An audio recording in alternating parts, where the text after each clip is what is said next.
Hi. How to choose a right engineering college அதான் இன்னைக்கு topic. அதுக்கு என்னென்ன கிரைட்டீரியாஸ் தேவை அப்படிங்கிறத நம்ம டிஸ்கஸ் பண்ண போறோம். ஃபர்ஸ்ட் வந்து நீங்க சூஸ் பண்ணியிருக்கிற engineering college NAC, NIRF, NBA certified காலேஜான்னு செக் பண்ணிக்கோங்க.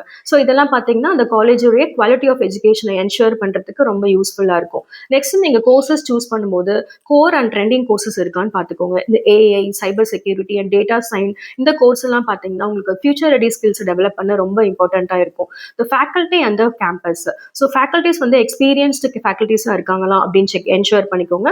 அண்ட் ஆல்சோ கேம்பஸ் பார்த்தீங்கன்னா ஒர்க் ஷாப், செமினார்ஸ் இல்லை வெபினார்ஸ், ஒரு நல்ல ஒரு மாடர்ன் லேப்லாம் இருக்கா அப்படிங்கிறத என்ஷூர் பண்ணிக்கோங்க. ஸோ பிளேஸ்மெண்ட் பொறுத்த வரைக்கும் not only go with percentage of placement பார்க்காம உங்களுக்கு இண்டஸ்ட்ரி வைஸும் ரோல் வைஸ் பிளேஸ்மெண்ட் எவ்வளோ இருக்குது அப்படிங்கிறத செக் பண்ணிக்கோங்க. அதுக்கப்புறம் சேலரி வைஸும் மினிமம் அண்ட் மேக்ஸிமம் சேலரிஸ் என்ன ஏர்ன் பண்ணுறாங்க அப்படிங்கிறதும் நீங்கள் செக் பண்ணிக்கலாம். அண்ட் ஆல்சோ அவங்க பிளேஸ்மெண்ட் ஆன ஸ்டூடெண்ட்ஸ் எல்லாருமே கோர் இன்ஜினியரிங் ஜாப்ல இருக்காங்களான்றதை என்ஷூர் பண்ணிக்கோங்க. அண்ட் இண்டஸ்ட்ரியல் டைப் இருக்கா அந்த பர்டிகுலர் காலேஜ்க்குன்னு பாருங்க. பிகாஸ் MOP நிறைய கம்பெனிஸோட போட்டிருந்தாங்கன்னா உங்களுக்கு வந்துட்டு இன்டர்ன்ஷிப் ப்ரோக்ராம்க்கும் ஒரு இண்டஸ்ட்ரியல் விசிட்க்கும் ஒரு ரியல் வேர்ல்டு எக்ஸ்போஷர் கிடைக்கிறதுக்கும் ரொம்ப யூஸ்ஃபுல்லாக இருக்கும். அண்ட் ஆல்சோ த அலுமினை நெட்வொர்க் எப்படி இருக்குன்னு செக் பண்ணிக்கோங்க.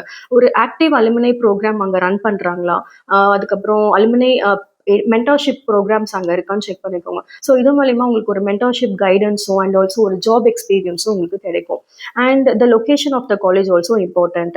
ஸோ நீங்கள் ஒரு நியர் சிட்டியில் இருந்துக்கும் போது ரொம்ப யூஸ்ஃபுல்லாக இருக்கும். நீங்கள் ஒரு ரூரல் ஏரியாவில் இருக்க காலேஜ் போனீங்கன்னா உங்களுக்கு லேக் ஆஃப் இண்டஸ்ட்ரியல் எக்ஸ்போஷர் உங்களுக்கு இருக்கிறதுக்கு நிறைய வாய்ப்பு இருக்குது.